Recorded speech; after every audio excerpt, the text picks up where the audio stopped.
recovery away. I believe that's the same in Muhlenberg County from my conversation with the judge this morning.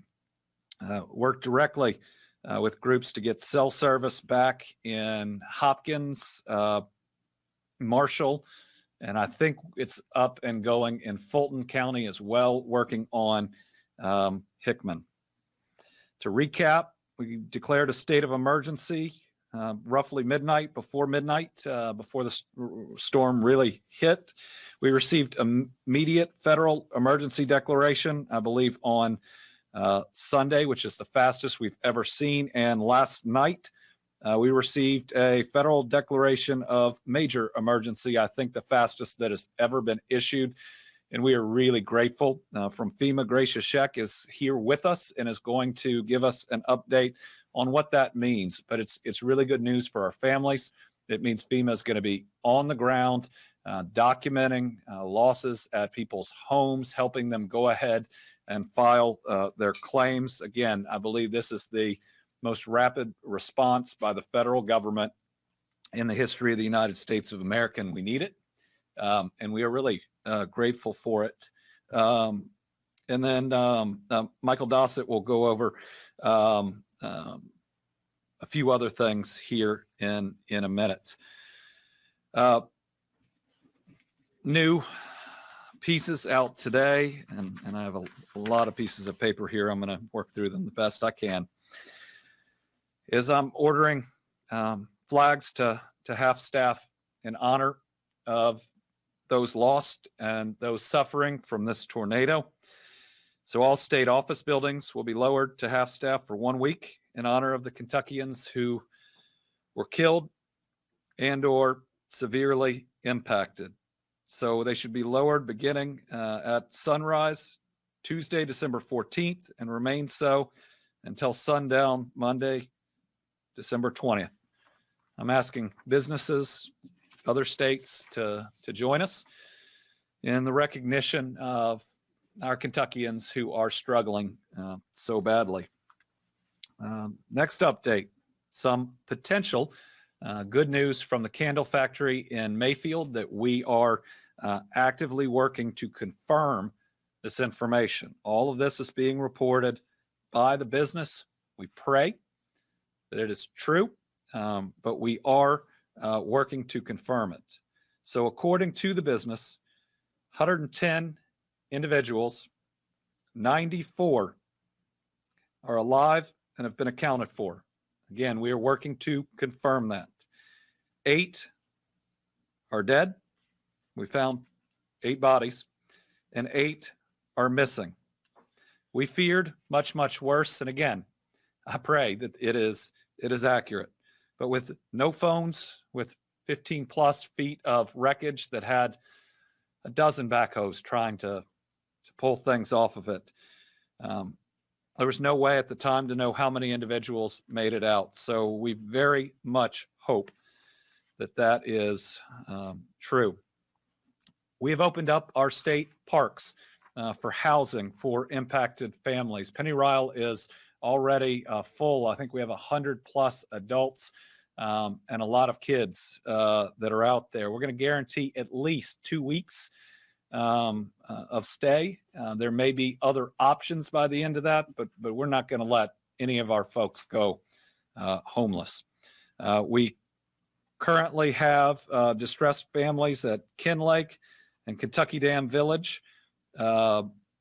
Currently, we have some openings. I'm working with the county judge, Judge Perry in Graves County, to move people from a warming center or shelter to these rooms. We've got at least 58 rooms open at Kinlake. Kentucky Dam Village, we have 30 open. If we can get power to Lake Barclay, we'll open up about 50 more. We do need a little bit of help. We need some volunteers to help us staff the state park. It'll be things like washing dishes and washing clothes, but we could really use that help. So if you are looking for a place to be of assistance, you can contact Director Andy Cassett. His name's Andy, at 502-418-8255. 3581. His email, andy.cassett, KASITZ, at ky.gov. I hope he's flooded with calls and emails, and we can put as many people to work helping our people out as possible. Just a few more facts about those we've lost. 18 are still unidentified. Of the ones that we know, the age range is 5 months to 86 years, and 6 are younger than 18. Help keeps pouring in from all over the country. Thank you to everyone. We feel your love here in Kentucky. The Team Western Kentucky Tornado Relief Fund, now 31,279 donations, over $4 million raised into it thus far. Do we have the website? Those that would like to help us, that's teamwkyrelieffund.ky.gov. This is a fund associated with the state. It's going to be fully transparent on how it is spent. There will be no administrative fees taken out of it. All of it is going to go to help these families. Today, we're announcing the first expenditure from that. We're going to be providing $5,000 in burial expenses for each family that has lost a loved one. We're going to ask the funeral home or group helping out to not charge the families beyond that $5,000. We at least have to be able to grieve together, and no one's going to have to apply. We're going to work with our vital statistics group for everyone who's been identified, and we're going to work to reach out and contact those families directly.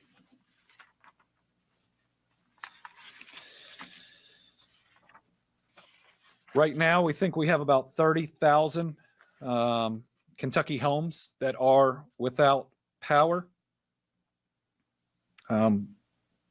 Significant debris removal going on right now.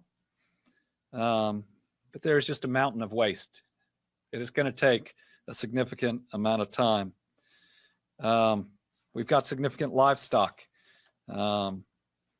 dead in all of the areas. There's ongoing cleanup with that too.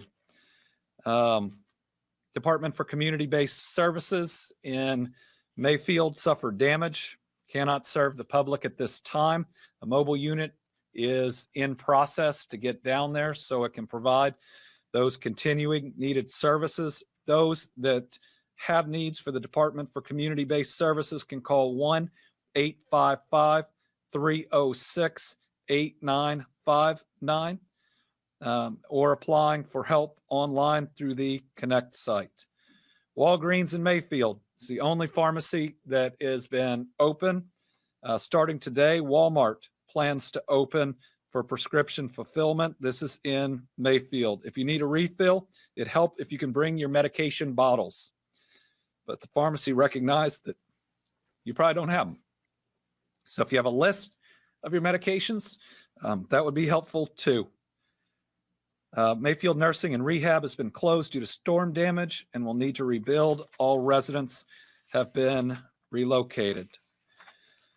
Kentucky State Police is asking, especially in the Graves County area, for any family members of missing loved ones, you should report to the office building of His House Ministries to provide a reference standard to law enforcement for identification purposes. It's located at 1250 KY 303 in Mayfield. Anybody who needs assistance in getting there, call 859-267-7775. Kentucky State Police is also using rapid DNA technology to assist in the identification of victims. So they're requesting any family members of missing loved ones to come to that same building to submit DNA so that they can match. Kentucky State Police is also working to verify the information on the candle factory. I know, like the folks in Western Kentucky, I'm not doing so well today, and I'm not sure how many of us are. I was working on getting the confirmed deaths this morning and realized I was writing on the back of notes that one of my kids took from school. And here's what it is. It's notes on inertia. It means that an object that's in motion will stay in motion. So we're going to keep putting one foot in front of the other and push through this. Everybody out there, get the help you need. Take care of yourself, and we'll continue to provide updates to the people of Western Kentucky. We're not going anywhere. We're going to be with you today. We're going to be with you tomorrow, and we're going to be there with you to rebuild. This is one state, people that love one another. And I think everybody in Kentucky, but also everybody in the country is standing with you. And with that, I'll turn it over to Director Dasa.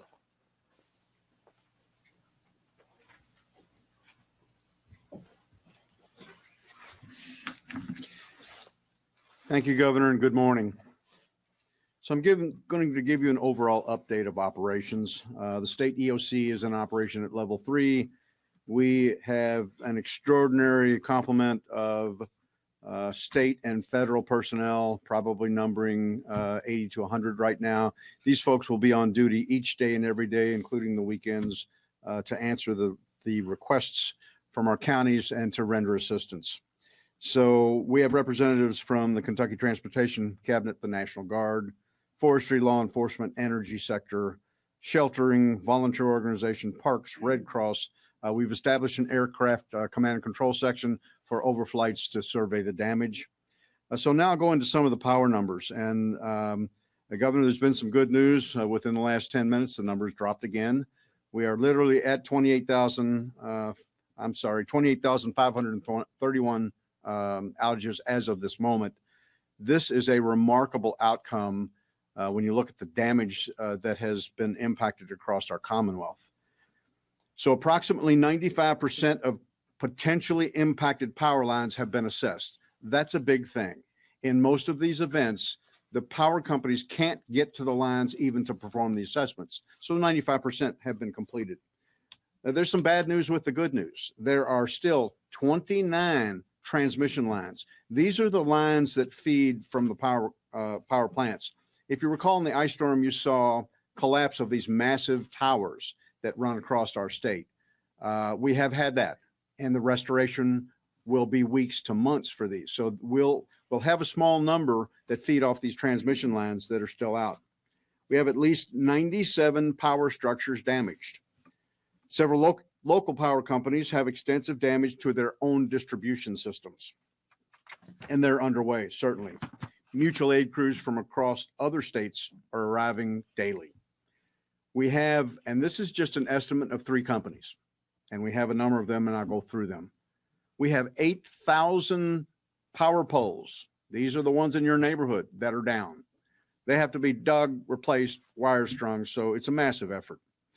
8 of the most impacted local power companies: West Kentucky Rural Electric Cooperative, Lexington Electric, Nashville Electric, Memphis Light Gas and Water, Warren Rural Electric, Murray Electric, Bowling Green Municipality, and Mayfield Electric.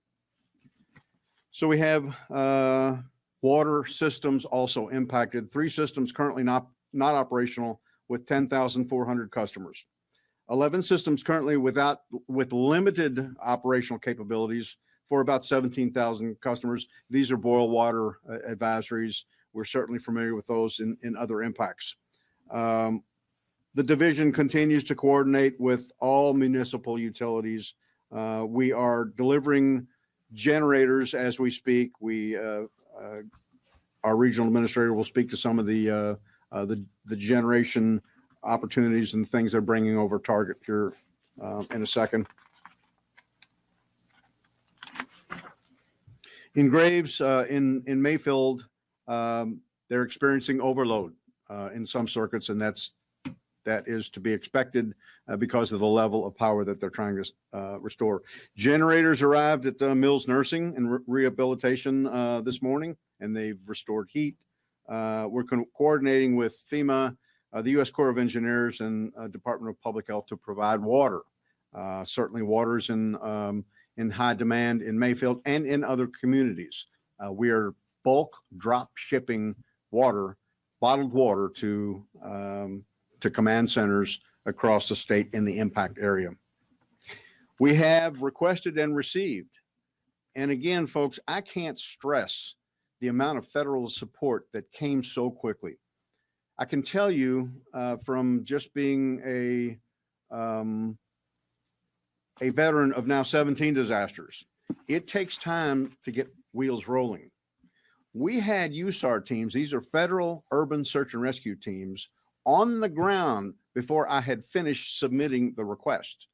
Gracious Sheck just overnight approved 3 additional USAR teams to do wide area searches. We're doing the known impact, and now we have to search all of the debris areas. The forward elements of those teams arrived last night when they were requested yesterday. So folks, pulling out all the stops. In Hopkins, we're assisting providing generation to Dawson Springs Independent School. That's a key issue. That was assessed last night, and we'll have something on the way. In Dawson Springs, obviously electric is still down and water is being reestablished. Verizon also set some mobile cellular units in place last night. So with that, restoration is ongoing. This again is not going to be a week or a month operation, folks. This will go on for years to come. This is a massive event, the largest and most devastating in Kentucky's history. And I'll close with saying the key here is our thoughts and prayers and our hearts go out to all of the victims, to all of the families, and to the families of those who are still missing. This is a horrific event, and prayers will help. Now I'll introduce Gracia Sheck. Gracia was with the governor and I yesterday as we again toured the area with the Secretary of DHS, Alejandro Mayorkas. It's always a challenge to pronounce the secretary's name. And also Gracia's immediate boss, the FEMA administrator, Dan Criswell. These were remarkable folks. I spent the day with them. The governor was with them. They get it and they care. And Gracia, in syncing with Administrator Criswell and Secretary Mayorkas, had our application all the way to the White House with approvals, waiting for the signed document. And that's how quick this thing moves. So thank you, Gracia, and please update us on FEMA.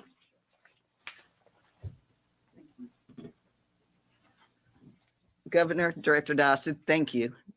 Yesterday meant so much to the secretary, to the administrator, to really see, and as they said, the pictures didn't do anything what we saw on the ground, and such an impact. And as Director Dossett said, our hearts and prayers and thoughts go to the families, for the families who lost loved ones, for the families who suffered such incredible damages from what we saw. And last night, as you heard, the president did declare a major declaration, and this included 8 counties, and I'll read those counties off. It is for Caldwell, Fulton, Graves, Hopkins, Marshall, Muhlenberg, Taylor, and Warren counties. And that's just the beginning. We will work with the state on identifying other counties to get them added on. What this means is that there is assistance for individuals, for homeowners, for renters. They need to apply for FEMA assistance. The administrator did say yesterday, the first line of defense is insurance. Make sure if you have insurance, that is you've already called them. But, we also encourage everyone to apply for FEMA assistance. And that comes in various ways. And I know we've given the slide to the governor's office, so we'll make sure that gets out there into the media. You can go to the app, you can apply online at disaster assistance. I'll probably make it easier, I'm sorry. Disasterassistance.gov. One word, disasterassistance.gov. Or you can call the FEMA hotline at 1-800-621-FEMA, and that's 1-800-621-3362. We will have people out, their disaster survivor assistance teams. They're going to be out in those counties that have been declared. And we may even have people as soon as today. I will get an update of that, but you'll see them. They'll be in FEMA shirts. They'll have a FEMA ID, and they'll be carrying an iPad. They're going to go door to door. They're going to go where they see people working on their homes and try to get them registered and making sure that they're already into that system. And a person will receive a 9-digit number, and they need to make sure they keep that number because they can keep going back online and checking their registration and the status of that. So, don't hesitate when you see a FEMA person with FEMA ID come up to you and talk with them, because you may also be able to tell them where we may find other survivors to bring that assistance to them and get them registered. That is the key message today of that, is to register, register, register in any one of those 3 ways. And there's going to be various forms of assistance available to those that are eligible. And that's in forms of a low interest loan with the Small Business Administration to grants, which could include temporary housing, rental assistance, repairs, other needs assistance, such as medical. We heard people lost their prescriptions, dental, and funeral assistance. So again, I encourage everybody to register. And when you register, one thing is important is to make sure you give a number of where you can be reached. You may be staying with family and friends. You may have lost your cell phone. Make sure you give a number of where you can be reached, because a housing inspector will be reaching out to you. So that's the disaster assistance piece. Now, what came along with the major declaration for those 8 counties is also Category A. Counties were already declared for Category B, which was emergency protective measures, overtime, things that you did in times of the storms, for the police, the first responders, the vehicles they used, but also it was available for debris clearance, pushing debris off to the roadside. Now they have received Category A, which is debris clearance or debris removal. That is the actual removal of debris, that they may be eligible to be reimbursed up to 75% by the federal government. So I know we spoke about it yesterday. I encourage those public officials to document. We will have people out on the ground. We have FEMA people, Army Corps of Engineer people out on the ground doing debris surveys. They're linking up with the local entities to help guide them through what they need to do, but also looking at possibly private property debris removal, demolition. I know that's a lot of questions that are going to be asked. So we'd like to get those answers as quickly as possible so everything is done the right way so that it could be eligible. And then also we have subject matter experts looking at the water and wastewater systems to see what we can do for emergency repairs, because we know it's important to get those up and running. So we will be working with the locals and state. And again, all of this is in support of the state. They are locked tight with us. There's no shadows between us. So that's what we're doing. And as Director Dossett spoke about, yes, we have 4 urban search and rescue teams on the ground, one being at the Candle Factory, where the 3 others are in Graves County, and they're doing the primary and secondary searches. They've already begun those this morning.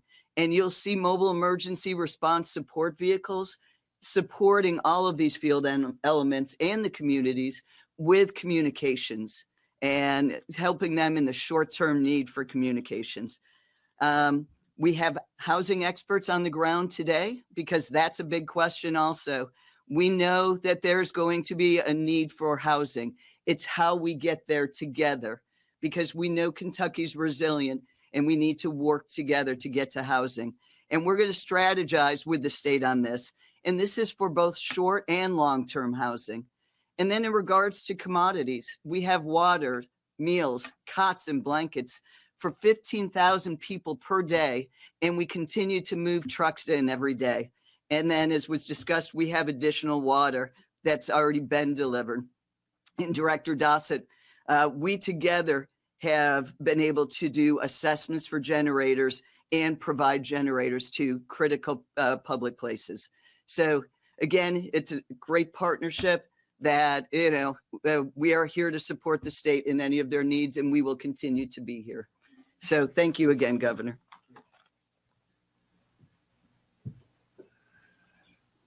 All right, we'll open it up to questions. We've got 5 that are here with us today, 5 journalists and others on the line. So we'll start with Georgia MacArthur.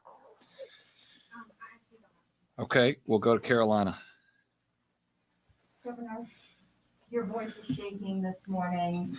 You nearly broke down. You were announcing some of the ages.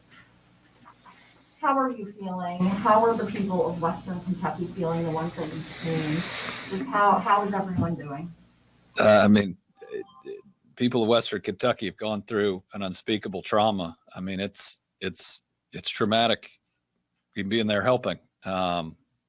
You go from grief to shock to being resolute, span of 10 minutes, and then you go back. It's hard to understand how something like this, or why something like this happens. It is just awful. And the people who lost everything but are still here with us, it's hard to think of them as lucky, but this is really hard. But we're going to make it. We put one foot in front of the other, make sure we have the inertia, and we'll rebuild. There's going to be grief. There's going to be cleanup. But then we're going to make sure that everybody gets back on their feet. We do have a lot of support out there. I mean, the whole country is calling and trying to help. Actually, one of the biggest challenges we have in these counties is too much in many ways. How to coordinate an unprecedented amount of goods and of volunteers. But there's a lot of love out there.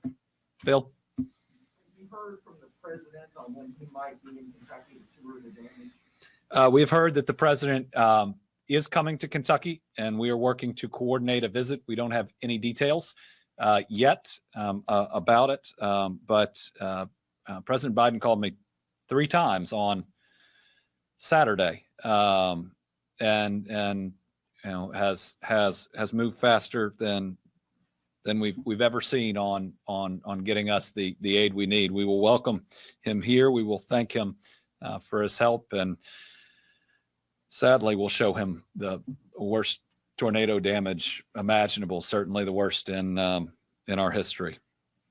Tom. Thank you, Governor. I'll throw 3 quick ones at you. Are we going to have more Kentucky Guard members activated? Will the housing that FEMA helps with, will that include the trailers that we remember, like from Katrina and what have you? And can you, for clarification's sake, explain what a reference standard is? Most people don't understand what that is. Is that DNA? Is it photos? Is it? So they're going to need the Kentucky State Police, if you're missing a loved one, are going to need information, photos, whatever you can bring about your loved one that would help identify them. I'd bring, as much as you can, and then they're going to take a DNA sample from you if you are related to them, probably for the worst case of the worst. And we still have unidentified bodies. We will call out as many National Guard as are needed. In many ways, it's almost limitation by equipment, right? Because what is needed, there is still search and rescue going on, but at some point that will switch to debris removal. We're assisting in some law enforcement capacities, but as power gets back up, that'll probably change too. If we need more, we'll have more. And what was the last one? Oh, FEMA housing.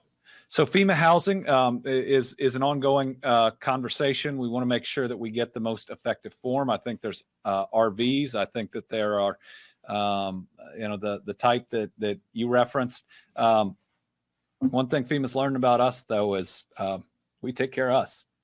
And people have opened up their homes already. And every time a house has power that comes back on, it's not just one family that's going to it. It's them and all their friends and maybe somebody they met just the day before. Kiati? Good morning. As we're learning new details this morning from the candle factory, going forward, do you have any recommendations on procedures or different scenarios that could take place if another event like this could take place in the future? Well, it's too early in where we are to know any changes that ought to be made in the future. I believe that this is going to end up being an E5 tornado, which you can have the warnings, but what do, right? The homes this hit, if you haven't been down there, it didn't take the roof off. That's what we're used to seeing with tornadoes, right? That if you get to your safe place, you're safe. You get to the basement, you're safe. There's no safe place when you get hit by something like this. I'm sure that we will look at what procedures the facility had. That's natural, but it's still too early, and we may well have to live with the idea that some storms are so powerful that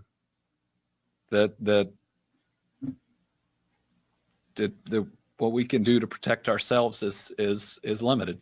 I really hope the information is correct and is verified, because if 94 folks are safe and accounted for, that's the miracle we've been hoping for a couple of days. Very first place I went was that factory, and the 94 must have been folks that had left before, because it's hard to imagine surviving once it hit.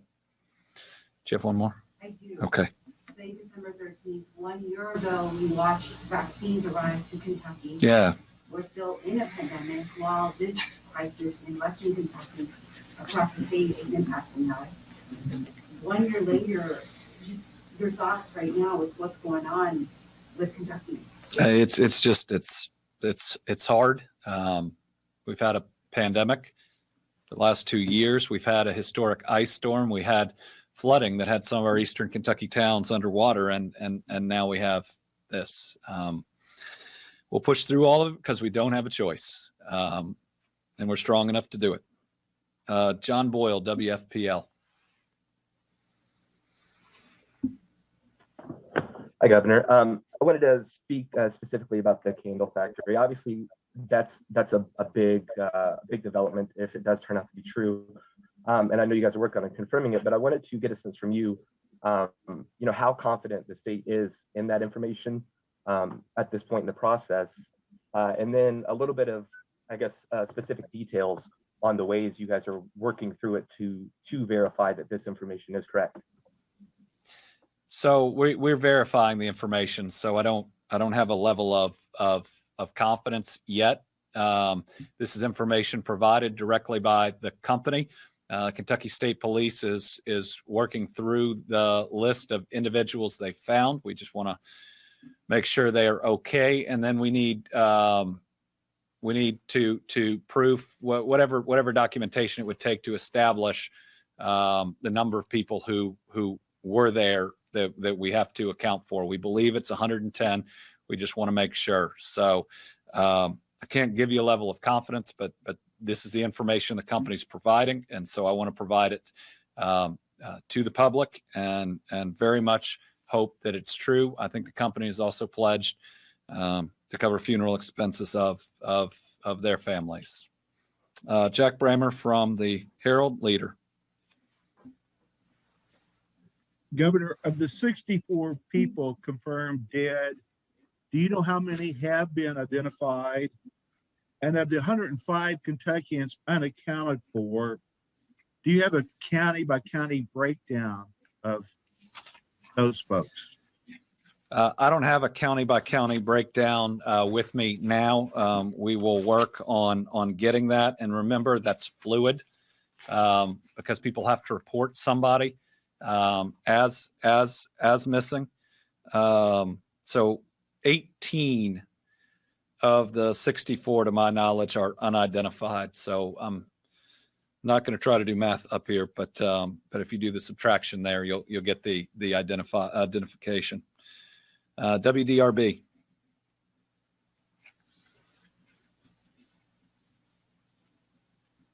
Nope. Okay. Newsy.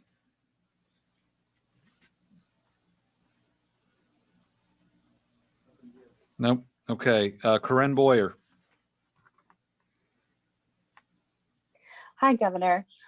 Your office put out a warning Friday afternoon about the weather that was to hit on Friday evening. Do we know what kind of warning people at the candle factory received? Well, the information was absolutely out in the public about a strong set of storms that could produce tornadoes. We knew we were going to have a significant weather event. But you can stand in the middle of Mayfield, and I don't think anyone could have predicted something as devastating as this is. I do believe there were warnings. I believe for days people were advised. I don't fault warning systems. I don't fault training. I don't know about the procedures in the candle factory, and don't have any reason to fault that either. I mean, how do you tell people that there's going to be one of the most powerful tornadoes in history and it's going to come directly through your building? It's another reason it just makes it really hard. It's the why is an answer that we'll get one day, but not one I think that we'll get on this earth. Debbie Yetter, the Courier Journal.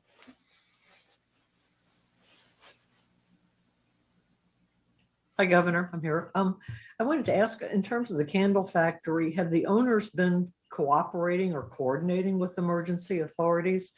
And ultimately, whose responsibility is it for establishing the deaths? I presume they aren't the official person to do that. And finally, is the search and rescue still going on at the candle factory? And what are you all finding? So the owners made several contacts yesterday, including to my office. We put them in touch. We were standing in the room with the coordinators there on the ground. The company does know, or should know, right, who was there, who works for them, and so they're an integral part of being able to contact folks. And remember, you couldn't contact folks for a significant period of time.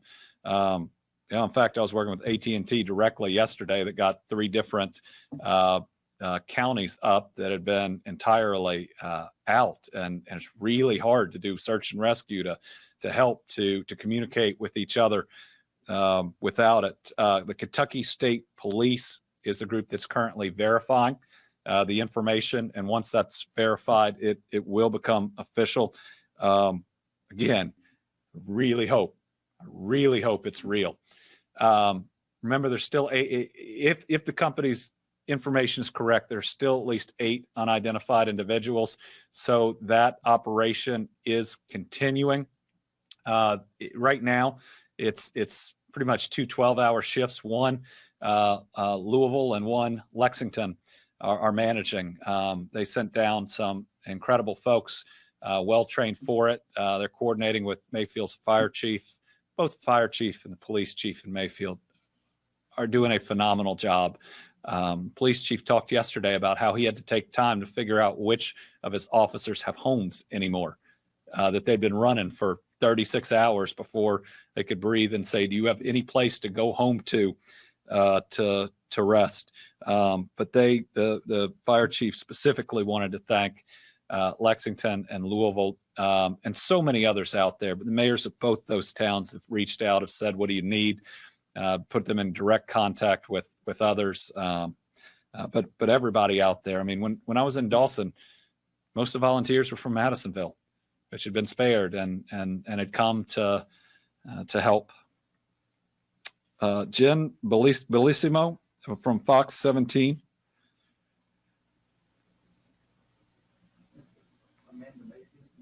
Yeah. Okay. Amanda Macias for CNBC.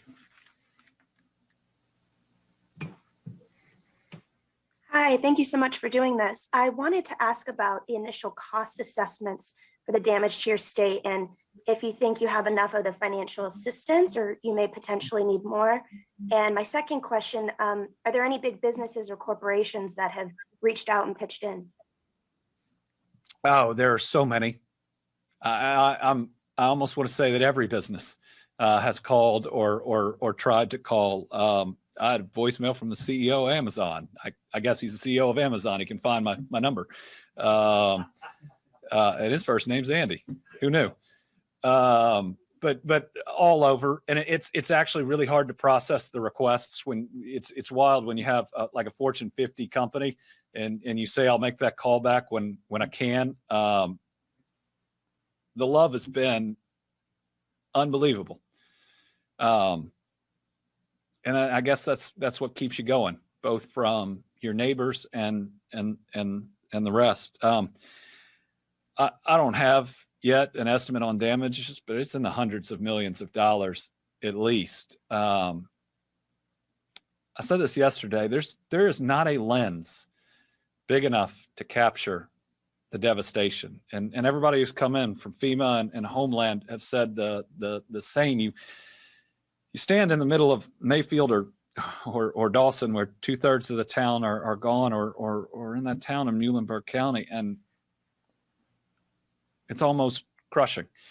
How it feels. But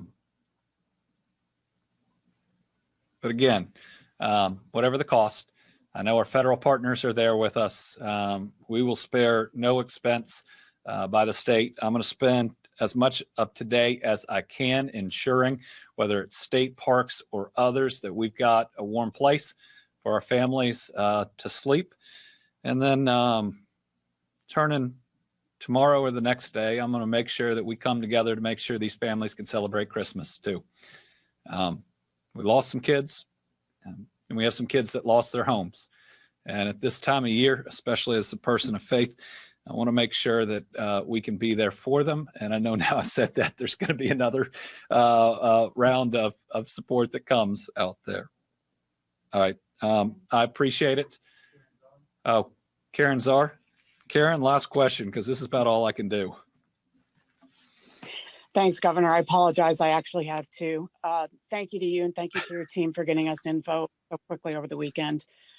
First, to citizens who want to go in and help, I know you had said it's best for people to stay away, but are there any types of expertise where it would be a help and not a hindrance? And then the second question is, obviously, this also brings out the worst in people. We've seen some of the best, but how do you identify and report scams? Thank you.